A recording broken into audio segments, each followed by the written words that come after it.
la commune Thiès Est defe naa ni Diawara wax na ko sànq ci li nga xamante ni ci côté recette donte ni ñun ñooy la plus grande commune tax na suñuy recette yoo xamante ni comme les niches de recette bariwul tellement mais nag terewul ñu ngi góorgóorlu fexe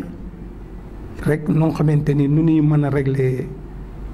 certaines solutions yoo xamante ni dafay tege ci sunu loos comme lu mel ni des subventions yoo xamante ni ci wàllu sport comme ni nga ko aux ASC dañ cee am mu nekk loo xamante ni day lu obligatoire loo xamante ni nag day nekk loo xamante ni dañu war a def tout fexe pour que ñu mën a fexe ba réaliser ko kon bu ñu yàlla mayee ñu mën ko réaliser à temps donc sant yàlla la te c'était pas évident parce que 42 ASC nekk na lu xaw a takku ak fi ñu jógee ci tabaski bi ak ku ne xam na tam situation bi nga xamante ni moom la réew mi di jànkoonteel ci côté finance ak yooyu mais nag day loo xamante ni lii moom lu mënul ñàkk la te nag mu neex nu lool nag parce que nag dafay nekk phénomène la boo xamante ni àdduna bépp koy def bon donc ñu di ay Sénégalais tam nekk fii Afrique di ko Sénégal yëpp di ko def foo dem ci ASC yi kenn ku nekk commune ba nga nekk yaa nga cay def loo man xam ne ni nag jafe na xam ne ni aussi itam bari na ay contraintes mais lu mënul ñàkk la comme mënul ñàkk nag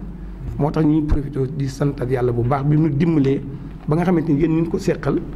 vraiment ñu reconnaissant ngeen ba di ko wax ni ñu ngi góorgóorlu chaque année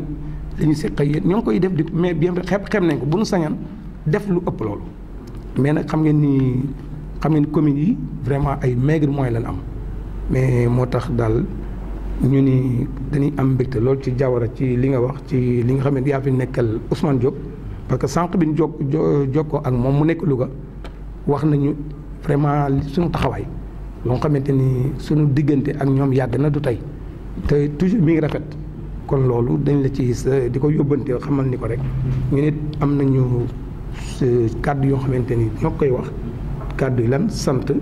kàddu gërëm kàddu tam vraiment suñuy relation yàlla gën ko dëgëral ba nga xamante ni parce que tam c'est pas évident parce que yéen a yore ASC yi yéen a leen di taxawu te jiite dafa métti waaw jiite dafa métti surtout jiite ñoo xamante ni ay xale ñoo ci ëpp dafay xaw a doy waar mais nag loolu lépp rek bu ñu amee xol yu rëy xam nga yaatal dënn yi yàlla mën nañoo dimbali ba nga xamante ni dina mën a lépp nekk ci dal bien vrai que ay xale lañu mais nag ñoo leen di sant tam bu baax a baax di sant aussi di ñëw rek di sant la commune de Thiès Est bi nga xamante ni tam parce que xëy na maa jiitu mais du man donc parce que ñi ma ko bokkal municipalité bi mi ngi fi bon le bureau municipal premièrement ñu ngi fi parce que lu ci ne foofu lañ koy tënk ci kaw. je crois que le président commission finance mi ngi nii toog bokk ci yéen xam na bu baax yéene bi ñu ci am ak xam na bu baax ni ñu koy diligenté tout le temps moom it tout le temps dañ koy sant moom itam ci taxawaay bi. parce que nag dina bëgg commune bi am jaajëf dina bëgg itam yéen it li ñuy seq ak yéen vraiment toujours duñ ci des ginnaaw kon Birane aussi war na la sant ci loolu. Amadou mi nga xam mooy président commission bi aussi itam vraiment nekk koo xamante ni itam gis nañ taxawaayam parce que ci ASC lay yëngatu lu mu doy waar ci ni ñu nekkee foo ko woo ak lu mën a xewet dina bu ñëwit mën na joxe ngantam ci nu mu gën a rafetee pour que vraiment ñu doxal nu mu gën a rafetee kooku tam mooy bu ñëwee toog te yenn saa yi dañ ko woo ay heures yoo xamante ne sax dina xaw a tardé mais loolu la ñu mën a def pour tere ñu toog sant ko bu baax ci loolu xam ni l'équipe municipale bi nekk Thiès Est vraiment ñu ngi leen di sant bu baax de ma part personnellement di leen sant di leen gërëm bu baax xam ni liggéey bi yombul kon ñi koy def nag dañuy laaj jërë ngeen jëf. retourné nag ñëw nag commencé di sant nag déjà président ASC yi nga xamante ni ñoom ñoo ñëw tey fii di recevoir li nga xamante ni mooy les subventions ku ci nekk mën naa jaar ci turam mais comme temps bi mi ngi dem damay bu ma santee rek dafa Diawara toog doy na sëkk parce que noonu laa gis ngeen ànde quoi bon di sant bu baax aussi itam la presse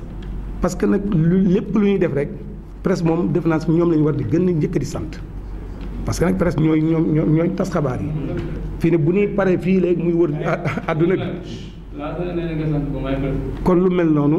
vraiment ñoom bu ñu ñëwee war nañ leen a mën a sant bu baax waaw donc loolu moo tax ma ni presse bi moom vraiment ñu ngi leen di sant bu baax ñi nekk fii ak ñu nekkal Louga aussi parce que ñoom it ñoo nga fa ñuy jokkoo ak ñoom tout le temps donc daal sant nañ leen bu baax di sant ñi nga xamante ni tam ñoo demoon ci phase nationale yi nga xamante ni Louga lañ ko doon defee donc ñooñu ñu ngi leen di sant bu baax parce que nag dem nañu yàlla def na ñëw nañu mais démérité wuñu parce que nag dañ doon jongante ba dem foofu kon bu ñu nee la leen yóbbu foofu xam nañ lan la donc bu ñu demee itam def nañ seen warugar parce que nag kuy bëri yaay daanu mais nag démérité wu leen donc di leen ñaanal rek ñu gën a taxawaat bon di ñaanal aussi ASC R100 gi nga xamante ni moom moo fa des di ko ñaanal yàlla comme ni ko ñëpp waxee parce que nag Thiès la représenté donc ce n'est plus ASC R100 parce que boo xoolee Thiès gépp ñu ngi ko bàyyi xel kon donc loolu ñun devoir la boo xamante ni ci ñun ñu mën a taxaw àndandoo vraiment taxawu leen ba nga xamante ni yàlla mën leen a may li nga xamante ni des années ñu ngi koy xëccoo te ñëwagul nag vraiment ñi ñaan yàlla defal na ko yàlla na ko yàlla def parce que nag yéene bi moom mi ngi ci parce que nag monde sportif bi surtout nag ñëpp bokk xam naa ni li mu mën a boole vraiment nekk lu ko mën a boole bariwul kon ñu ngi ñaanal waa AS ànd defar R100 donc nga xamante ni man je suis le président d'honneur donc kon damay jàpp ni taxawaay bi dinañ ci gën a taxaw ba nga xamante ni tam ndam li mooy ndamu ñëpp donc di tàllal ñëpp loxo que demain incha allah ñu jéem a mobiliser wu def mobilisation bu mag parce que nag Thiès la comme nag Thiès nekkatul loo xamante ni ay R100 la ak leneen donc ku mën a dem daal war nañu jéem a fexe ba def une forte délégation pour mën a dem jëmmal leen ba nga xamante ni accompagner leen pour ñu mën a indi coupe bi incha allah donc ñu ngi sant bu baax. xel yëpp fi mu ne ci loolu lañu nekk donc parce que léegi Thiès a xewle comme Thiès a xewle rek defe naa ni te benn xew rek la nit ñi xel yi def muy ay final suba bi et donc kon bu ñu defee loolu def nañ li leen war donc même président ASC bi déjà muy comment il s'appelle Ousmane Diagne maître Ousmane vraiment moom itam dañ koy sant yóbbante cant ci moom yow Diawara parce que bu ñu ko santee sant nañu waa R100 yëpp parce que nag taxawaayam aussi mat na fa vraiment waa R100 tam gis nañ ñoom fi mu ko teg en tant que président donc bu ñu yëkkatee sant nañ ñëpp di ko ñaanal yi moom itam yéenam ak yaakaaram yàlla na ko yàlla mottali donc en gros daal Birane sant nañ ñëpp gërëm nañu ñëpp yàlla na yàlla defal nu ndam bon xëy na dina am tam lu bees loo xamante ni ci subvention yi ñu doon wax luñ di mus yéene la muy waa Socra dañ leen jox moom enveloppe de 100 000 francs xam ne si bu fekkee ñu ngi fi donc parce que dañ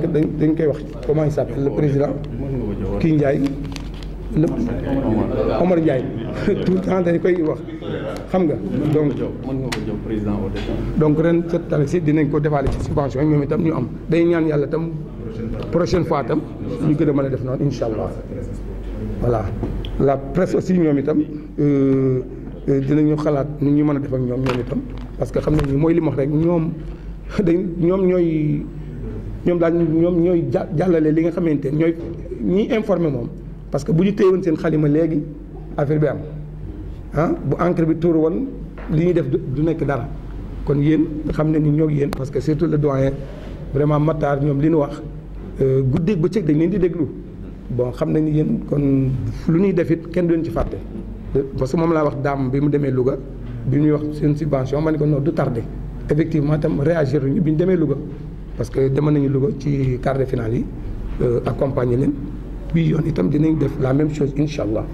bon maa ngi lancé daal appel encore demain ñu teel a def une forte mobilisation pour que vraiment dem pousser l'ASC ànd defar R100 que mu jël ndam li bu soob yàlla jërë ngeen jëf. asalaamaaleykum mbooloo mi ñu ngi nuyu ñëpp te nuyu ñu ngi ciy jiital monsieur le maire Pape Bassirou Diop di ci teg les adjoints au maire yi nga xamante ni ñoo toog ci kaw ci salle bi di nuyu les présidents de commission de la commune Thiès Est ici présents, di nuyu monsieur le secrétaire municipal, di nuyu président zone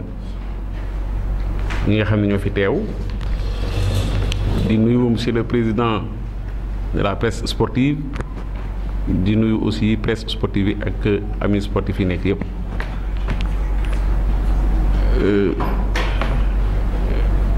lii ñëpp xam nañu c'est une tradition bu ñuy démarrer souvent activité nawetaan wala bu nekkee ci biir activité nawetaan yi la mairie de la commune Thiès Est dafay faral di woote pour remettre les subventions donc municipales aux ASC de la commune Thiès Est. xam nañu aussi comme ni ko président commission sportive donc de la mairie waxee léegi souvent difficulté yi nga xamante ni mairie bi dina ko am pour mën a mobiliser cette enveloppe financière mën ko remettre à la disposition de nos ASC. mais ren aussi remarqué nañ ni am na une avancée significative par rapport ak deadline te amaana sax mënoon nañ ci gën a teel a jot mais ak tabaski bi ñu génn priorité yooyu moo permettre tey jii ñu am ko ci date bi. donc le président Ousmane Diop moo ma yabal pour ma ñëw teewal fi ODCAV di wax monsieur le maire que ni moom ci boppam bëggoon na fi teew mais comme yàlla dafa def ni moom moo jiite délégation Thiès ci phase nationale donc délégation yi nekk foofu yëpp mu nekkoon sous sa responsabilité mu woo ma sànq ne ma dama bëggoon nga teewal ma ci cérémonie bi comme yàlla dafa def ma nekk fi di assurer intérim en tant que premier vice-président ma ne ko incha allah dinaa fi ñëw teew bien que xat nañu lool waaye dañ bàyyi lépp ñëw. donc ñu ngi remercier vraiment monsieur le maire parce que dañ koy wax massa parce que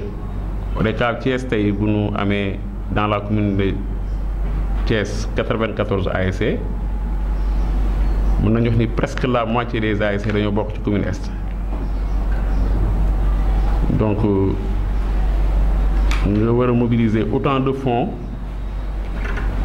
te xam nañu aussi mairie yeneen mairie yi daanaka ñoo ko xaw ëpp doole ci